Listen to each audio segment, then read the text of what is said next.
Hi friends, எங்கள் வீட்டில் இன்றைக்கி மீன் குழம்பு வச்சு கீரை தோரம் வச்ச சோறு. என்ன பாருங்கள், மீன் கொய்யால மீன், இந்த மீன் முருங்கைக்காய் இதெல்லாம் போட்டால் மீன் குழம்பு. எனக்கு மீன் குழம்பு வச்சு சாப்பிட்டா தாங்க ரொம்ப பிடிக்கும். இப்படி விரவி சாப்பிடும்போது ரொம்ப டேஸ்ட்டாக இருக்கும்.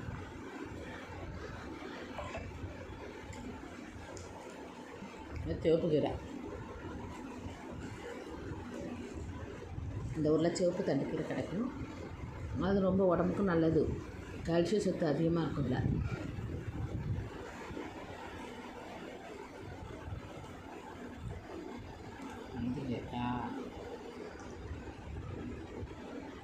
முருங்கைக்காய், தக்காளி, மாங்காய் எல்லாம் போட்டு மீன் குழம்பு வந்து சூப்பராக இருக்கும்.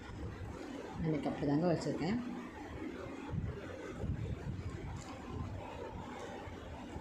இந்த வீடியோ பிடிச்சிருந்தா லைக் பண்ணுங்கள், ஷேர் பண்ணுங்கள்.